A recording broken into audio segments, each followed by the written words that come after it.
The night was warm, almost deceptively calm. The air was filled with the scent of wet asphalt after a recent rain, and somewhere in the distance, the hum of car sirens could be heard, typical for an evening in New York. Gregory King, a respected pastor and leader of one of the city's largest Protestant churches, stood by the window of his office, looking into the darkness. His gaze was focused, but not on the night city. He was looking through it, lost in the chaos of his own thoughts. It all started with insignificant details, tiny moments that could have been attributed to fatigue or stress. But now these moments had formed a puzzle that Gregory could not ignore. Cassandra's smile, too forced. Late returns home, too frequent. The phone, which she now always kept face down. He had known her for 15 years, but now a different woman stood before him. A woman who was hiding something. But he would not be a pastor if he did not know how people deceive. He had comforted hundreds of couples, dealt with crumbling marriages, helped those who were going through trials. He thought that nothing could surprise him anymore, until tonight. On his desk lay a phone. The screen was still glowing, reflecting blue light on his tense face. He had just received a video. It came anonymously, without a name, without text. Just a file that seemed to freeze his world in an instant. He pressed play. On the screen appeared a familiar room, a hotel room with dimmed lighting, luxurious snow-white sheets, wine glasses, clothes scattered on the floor. In the center of this theater of betrayal was her, his wife Cassandra, the woman with whom he shared everything, swore before God in fidelity and love. And next to her, another man. But not just any man. Gregory leaned forward, his heart pounding so hard that the throbbing echoed in his ears. The light from the window reflected in his eyes as he realized who exactly he was seeing. Ethan Wells, his friend, his parishioner, the man he trusted, the man he blessed in his own marriage. Gregory sighed heavily, and this sigh tore the silence of the office. He closed his eyes, but the image did not disappear. It was imprinted in his consciousness, burning him from within. Anger, pain, humiliation, all emotions mixed, leaving an emptiness that was frightening. He was a priest, a spiritual leader. He preached forgiveness, but how to forgive what he had just seen? The pastor leaned back in his chair, interlocking his fingers, trying to breathe evenly. Memories swirled in his head. Just a few days ago, Ethan approached him after Sunday service. He was calm as always, with a friendly smile with which he entered the church for 10 years. He even asked for advice on family life, about how to keep the marriage strong. Hypocrite. Now every word of Ethan's seemed like a lie. Every gesture of Cassandra's, a game. Everything was a spectacle, carefully hidden from his eyes. But it was not only his life that was ruined. This act cast a shadow over his entire church. He was an example to hundreds of people. His word had weight. What would the parishioners say when they found out that his own wife had betrayed him? What is it like to preach about love and trust when your own life is in ruins? He clenched his fists, his nails digging into the skin of his palms. Anger surged in waves, but he knew he had to think calmly. He could not let emotions take over. He was not just a man. He was a pastor. And if God is testing him, then he must respond. But what would his answer be? Gregory stood up, his movement sharp, the chair moving back with a dull sound. He approached the cabinet, pulled out the bottom drawer, and took out a small black box. Opening it, he paused for a moment. Inside lay a flash drive, sealed in plastic, with a white label on which was written a single phrase, "The truth must be heard." He had kept it for the past few weeks, knowing this moment would come. He could not say he was fully prepared, but something inside him had changed. There would be no forgiveness, not for his wife, not for Ethan, not for himself. Pastor Gregory King slowly nodded to himself, his face grim. He knew what he had to do, and when the next Sunday came, the truth would sound before the entire congregation. Pastor Gregory King sat in his car, parked on a quiet street near his home. His hands gripped the steering wheel tightly, his knuckles white from tension. Outside, his house looked the same as always, neat, well-maintained, with warm light pouring out of the windows. But now that light seemed deceptive. He was in no hurry to get out of the car. This was his home, his fortress, a place where he felt protected. But after the video, after the betrayal, after his whole world had collapsed, the house had become alien. He imagined Cassandra walking through these rooms, touching the furniture, lighting candles, straightening pillows on the sofa. And in his head, a painful question echoed. Where did she kiss him? In which room were they? These thoughts were dangerous. They destroyed. They pulled him into the darkness that a pastor should not sink into. He took a deep breath, exhaled, felt for the keys in his pocket, and slowly got out of the car. The night was cold, but inside him, a fire burned. When Gregory entered, Cassandra was sitting in the living room with a cup of tea in her hands. She looked up when the door closed behind him, her face lit up with a soft but forced smile. You're late, dear, she said calmly, as if nothing had happened. Gregory looked at her intently, his heart beating unevenly. How could she speak to him so easily? How could she act as if nothing had changed in their lives? He did not answer. He just looked. Cassandra held his gaze for a moment, then looked away, took a sip of tea, as if that could hide her agitation. But he saw. Her fingers trembled slightly. Her lips tightened a little more than usual. She knew. She knew that he had figured something out. How was your day? She asked, putting the cup on the table. She wants to play normal? Gregory slowly sat in the armchair opposite, interlocked his fingers, and looked at her even more intently. And yours? His voice was low even, emotionless. She blinked. For a second her face froze, but then she shrugged. Nothing special. Work, shopping, household chores, lies. Gregory did not look away. Did Ethan stop by? She shuddered, imperceptibly, but he noticed it. Cassandra looked up at him, a flicker of something like fear in her eyes, but she quickly regained her composure. No, she said evenly. Lies. Are you sure? Yes. Now her voice was firmer, even a little irritated. Why would I lie? Gregory squinted, slowly leaning forward, resting his elbows on his knees. I don't know, Cassandra. Maybe because you have something to hide? Her face tensed. What do you mean? The pastor slowly took out his phone from his pocket, scrolled the screen, and pressed play. In the room, the sound of rustling sheets, muffled voices, and then her voice, the voice he knew too well. Only she was not talking to him. Cassandra paled. The cup in her hands jerked. Hot tea spilled on the table, but she did not pay attention to it. Gregory, her voice became hoarse, but he did not let her speak. That's your voice, Cassandra. Am I wrong? She bit her lips, her breathing quickened. In her eyes, a struggle was reflected. I can explain everything. Really? His voice was full of sarcasm. You can explain how you got into bed with another man? Or how you betrayed me? Betrayed God? Betrayed our marriage? Her eyes filled with tears, but Gregory felt no pity. He felt emptiness. Cassandra covered her face with her hands, her shoulders shook. I didn't want to. It was a mistake. A mistake? He bitterly smiled. The mistake was that you got caught. She was silent. He stood up, moved away to the window, clenched his hands into fists. How long has this been going on? His voice was dangerously quiet. She was silent for too long. Answer. She swallowed. A few months. Gregory nodded, slowly digesting her words. Do you love him? Cassandra started. No. Gregory, You slept with him, but you don't love him? She blushed but did not answer. And that was her answer. He turned to her, his eyes empty. You know I can't just let this go. Cassandra shuddered. Do you want a divorce? He looked down at her from above. You betrayed me. You did it secretly, behind my back, pretending we were a family, that we were happy. And now you're afraid of losing what you have. She shook her head, her tears falling on the coffee table. I'll fix everything. But he had already made a decision. No, Cassandra, I will fix everything.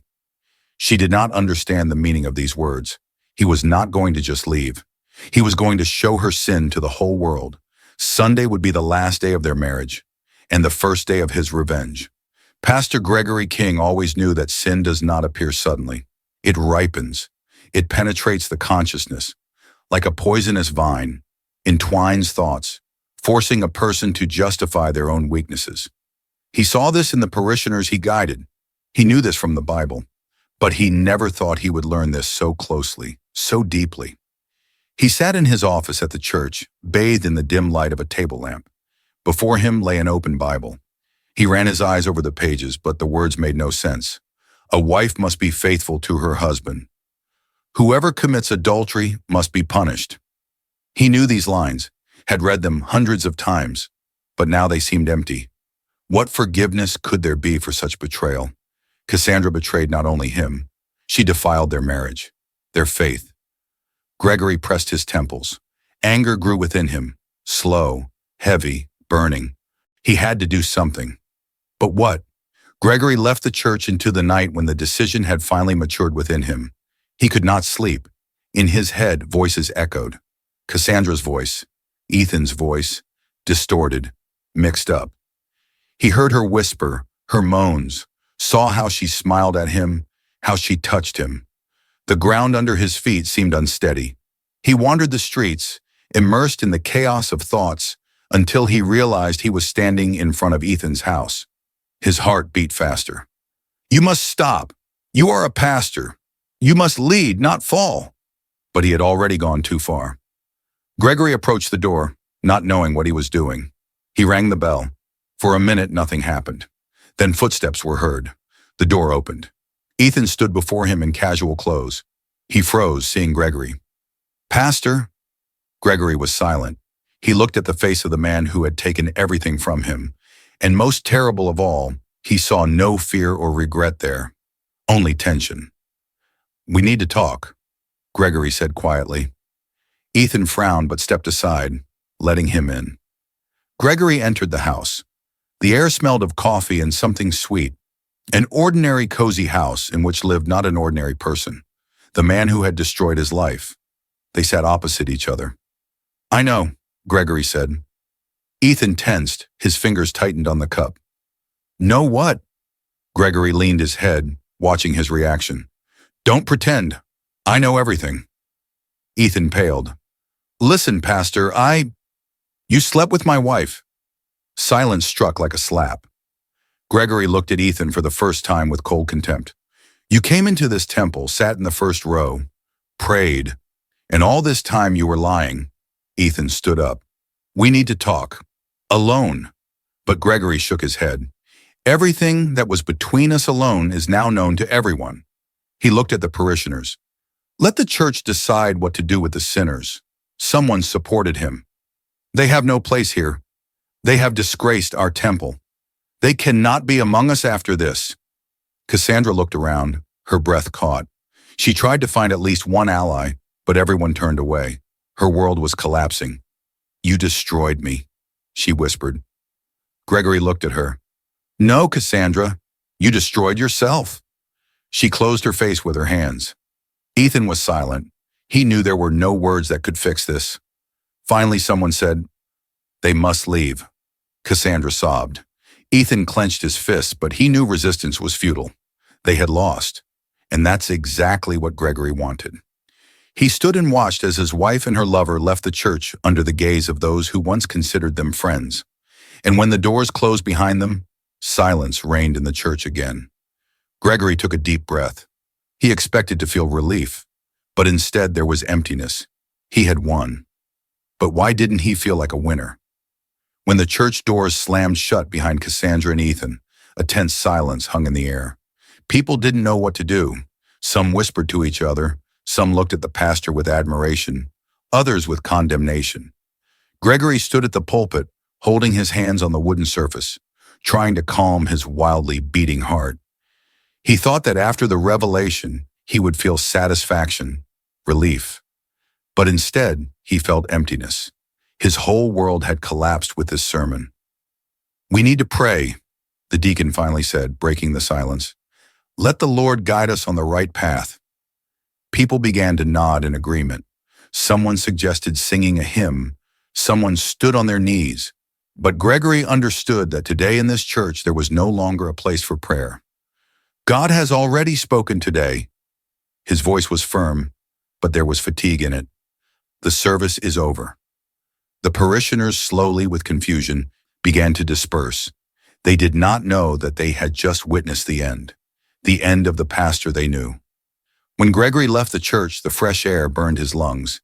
He suddenly realized that for the past few hours, he had barely breathed, holding back emotions, tension, anger. He took a step forward but heard a voice behind him. "Pastor," Gregory turned around.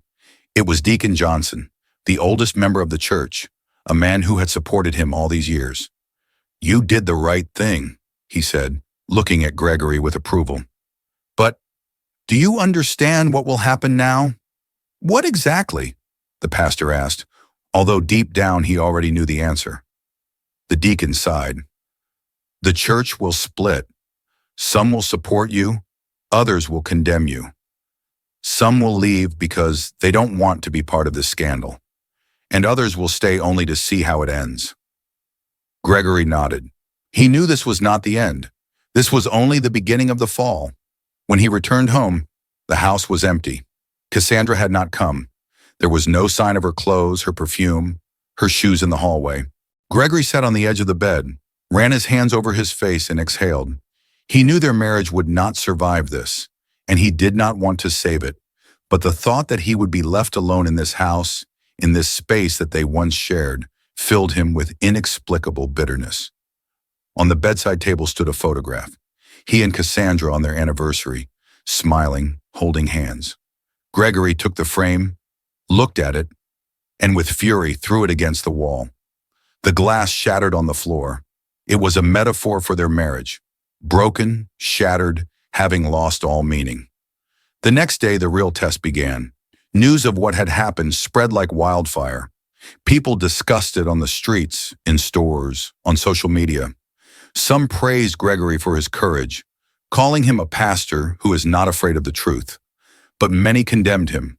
It was a disgrace. The church is not a place for such things. He could have resolved it quietly without public humiliation. This is no longer a house of God. This has become a show, a spectacle. Gregory knew that his decision had divided the congregation. He knew that some members of the council were going to demand his resignation. "He must leave," one of them said. "We cannot allow our church to be remembered for this." This was a sin of pride. He wanted revenge, not justice. Gregory could not sleep. Every night before his eyes, the video replayed again and again.